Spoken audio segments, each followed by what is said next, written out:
Decía yo al principio que íbamos a hablar de sanidad y muy particularmente de la gestión de la sanidad pública, que mire usted por dónde en esta campaña está quedando completamente al margen de cualquier discurso. Dice que bueno, que como es una cosa autonómica, pero luego llegan las autonómicas y no, la gente se tira la cara, listas de espera y tal, y va, en fin. ¿Con quién vamos a hablar? Pues mire, antes de presentarle, antes de que la cámara muestre su rostro, yo voy a decirle qué es, o qué ha sido.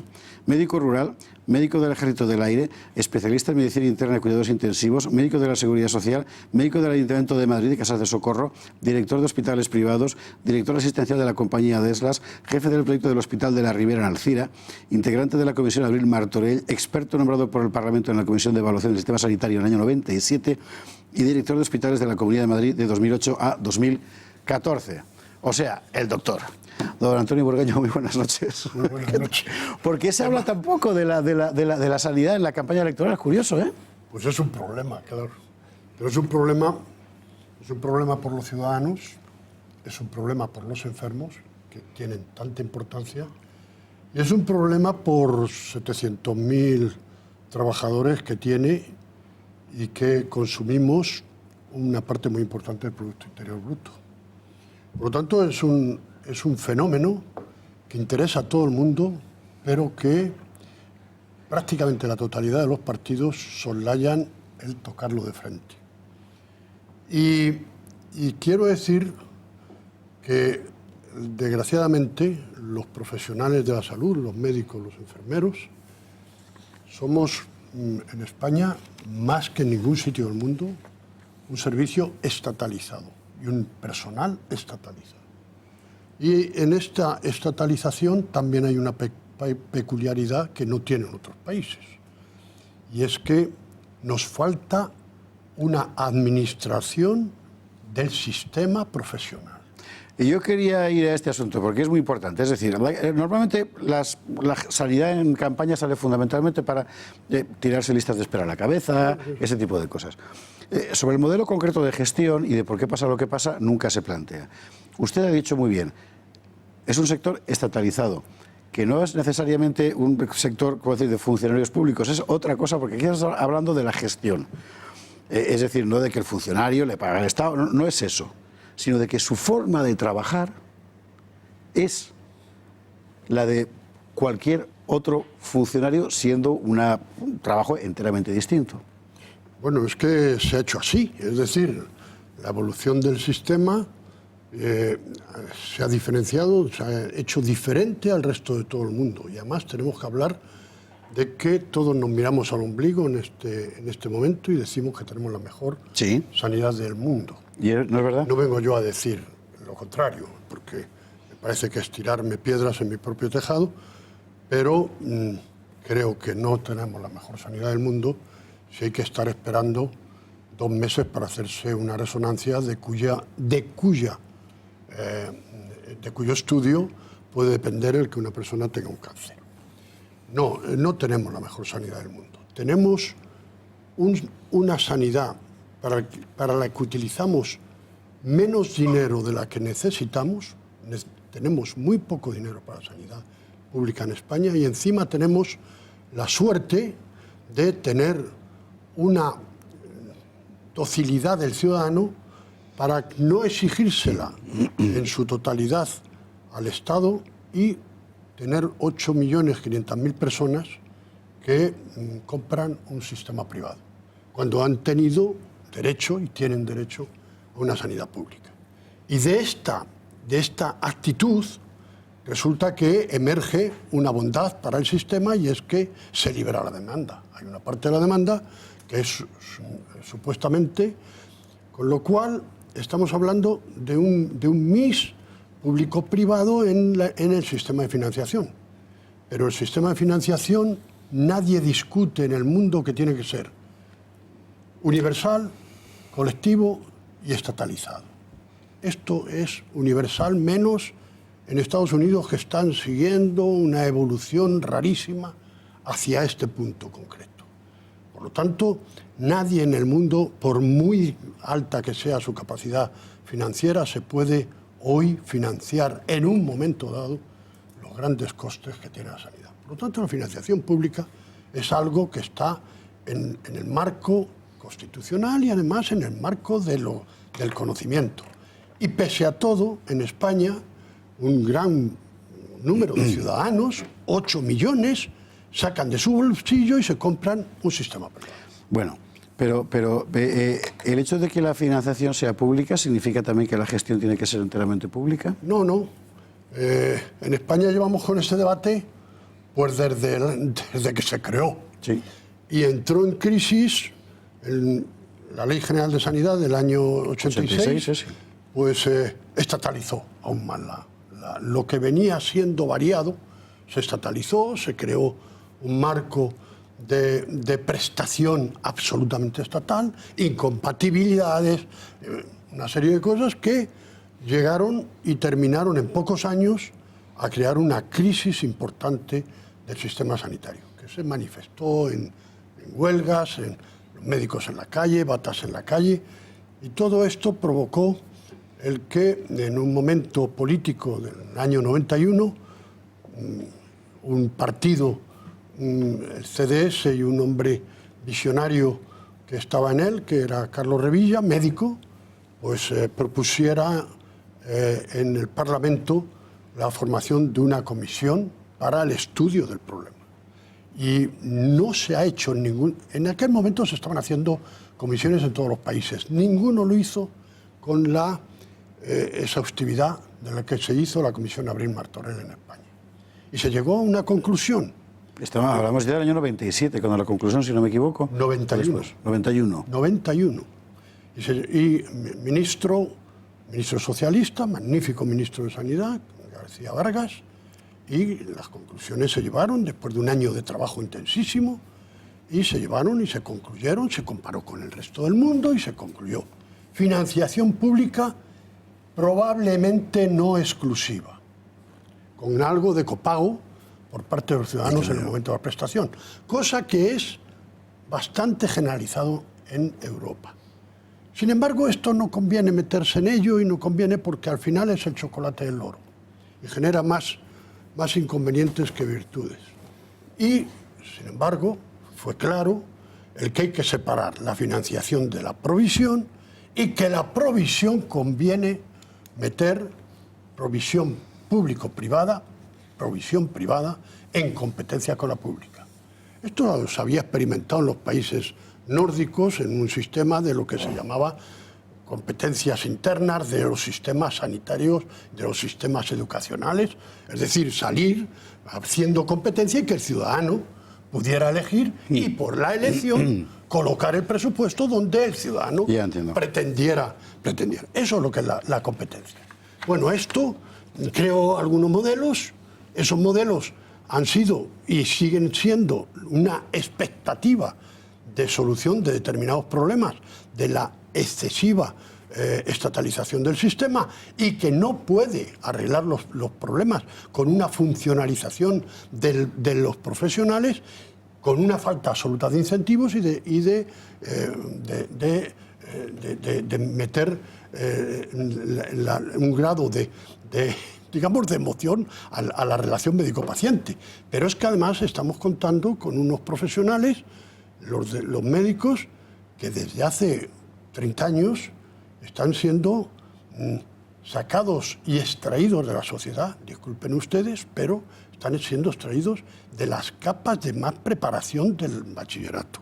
Están llegando gente que no se admite, gente por debajo del 8,2 o del 8,3 de resultados en sus exámenes en el bachillerato, que tienen 6 años de carrera, antes fueron 7, 6 años de carrera, que después tienen un examen MIR, que en el examen MIR es un examen importante y que después tienen un tiempo de preparación ardua, por lo tanto tenemos una gente altamente vocacionada y sin embargo con una expectativa de ser funcionario público, mal pagado y mal incentivado. ¿Usted sería partidario de recentralizar la sanidad como se pide tantas veces, sobre todo teniendo en cuenta la experiencia del caso autonómico? Gran parte de los males de la sanidad efectivamente se han hecho evidentes con las autonomías, lo cual no quiere decir que estemos en condiciones ahora no solo políticas, no solo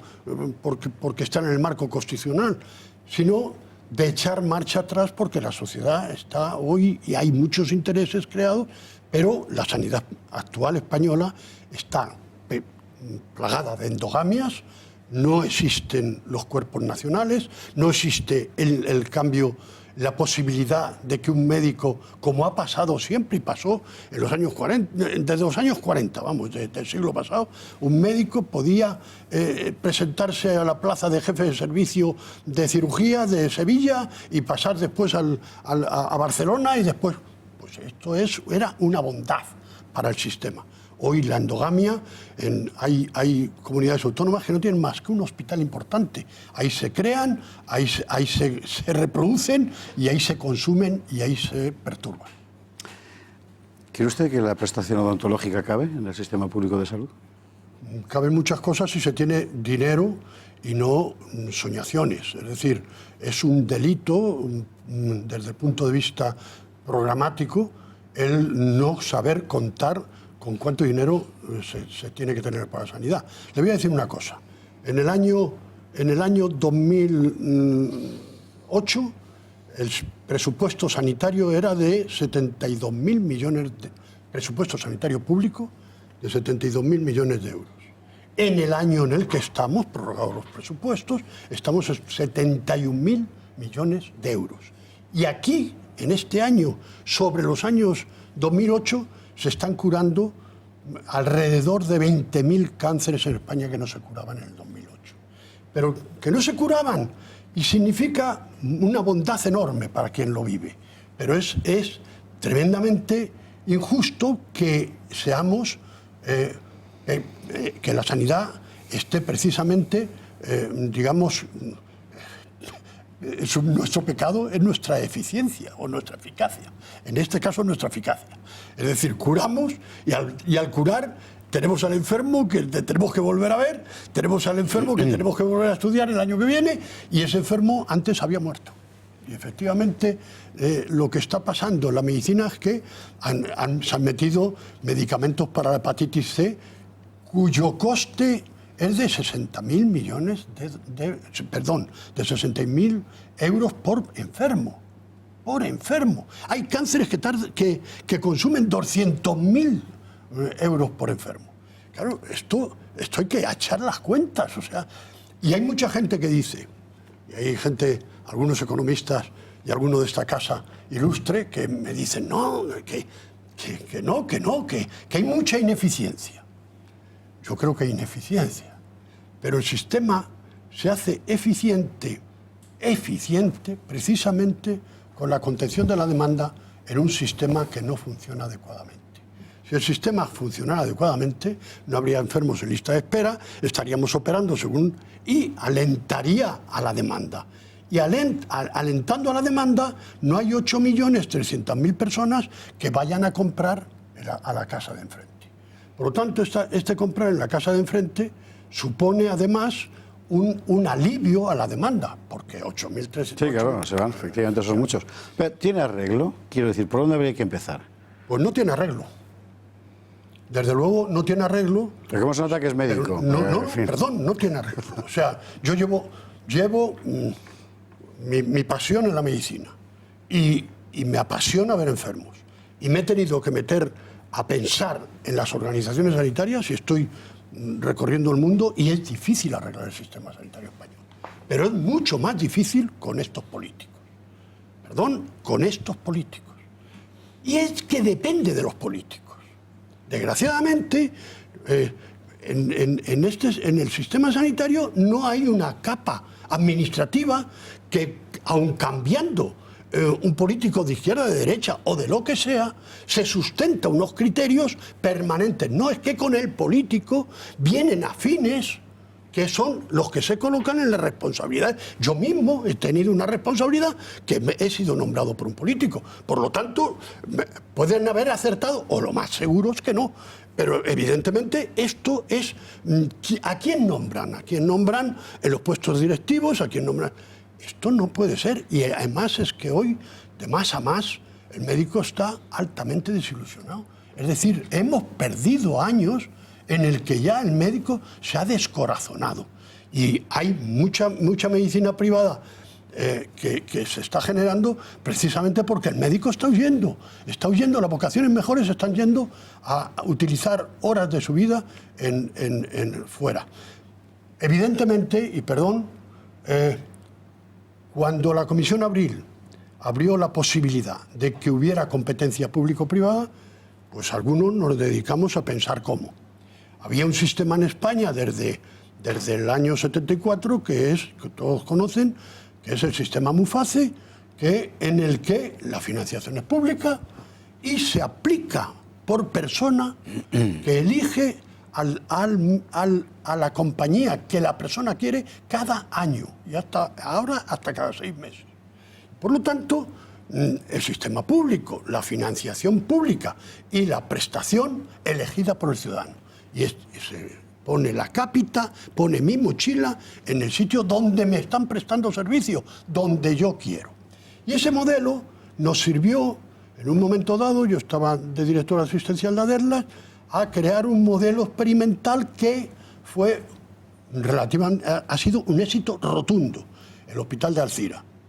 El Hospital de Alzira hace la financiación privado, crea en un momento dado, el Estado no tenía por qué invertir, no tenía dinero para invertir, hace un hospital, mete 100 millones de euros en la inversión de un hospital, contrata a los médicos y abre las puertas de esa forma competitiva de competencias internas. Es decir, le da una cápita por ciudadano de esa demarcación y después, si ese ciudadano no está contento y se va de Alzira, pasa a la FE, no tiene más remedio que utilizar el concesionario, el gasto y pagarlo. Los gastos que ha hecho un ciudadano del que se ha extraído la cápita lo tiene que pagar en el hospital que ha preferido. Por contra, si los servicios están siendo buenos, atraen a otras personas de la región de Valencia y iban al Hospital de Alzira, y Alzira se convirtió en el hospital más eficiente probablemente de Europa y seguro de España. Pero el gobierno autonómico decidió que se acabó el modelo. Claro, porque esto está ligado, pues eso, estoy diciendo que esto no tiene mucha solución, porque cualquier partido y cualquier persona que viene y atribuye a eso una privatización de la sanidad, como si la privatización de la sanidad no fuera el que un médico en el sector público gana y su sueldo es absolutamente privado y hace con su sueldo lo que quiere. Oiga, mire usted, eso es una perogrullada absoluta. Por lo tanto, estamos diciendo, y se la han cargado, pero se la han cargado ¿por qué? Es decir, ¿por qué? O sea, con el motivo de... Hay intereses múltiples, evidentemente. En Alzira se repartían incentivos para que los quirófanos trabajasen 100% todos los días del año. Y con 10 quirófanos se hacían 23.000 intervenciones por año. Mientras que en hospitales de Valencia, mucho mayores, con 40 quirófanos, no se hacen ni esos 22. Es decir, un quirófano en la sanidad pública se hacen 500 enfermos al año. Y en Alzira se hacían 2.000 por año. Una última pregunta. ¿Qué le habría gustado ver en los programas de los partidos políticos en estas elecciones? Como una medida. Sé que es una pregunta muy poco científica, pero en fin, para ilustrarnos. Bueno, lo primero que me habría gustado es algo que es una entelequia en este país. Llevar de nuevo a un acuerdo de Estado de que la sanidad le interesa al ciudadano y al ciudadano que vota a la izquierda y que vota a la derecha. Y por lo tanto debería haber un acuerdo de Estado sobre la financiación y cuánto ha de ser la financiación justa. Segundo, sobre la administración del sistema por profesionales. Tercero, el llegar a una nueva Comisión Abril que diera las recomendaciones adecuadas para los próximos 30 años. Porque la sanidad en el mundo está sufriendo una convulsión gracias a la innovación y a una innovación que es brutal en tecnología, en medicación, y necesita que no estemos aquí discutiendo si son galgos o son poder. Don Antonio Burgueño, muchísimas gracias. Muy buenas noches. Pues encantado. Gracias por venir a contarnos esta historia que a todo el mundo le interesa.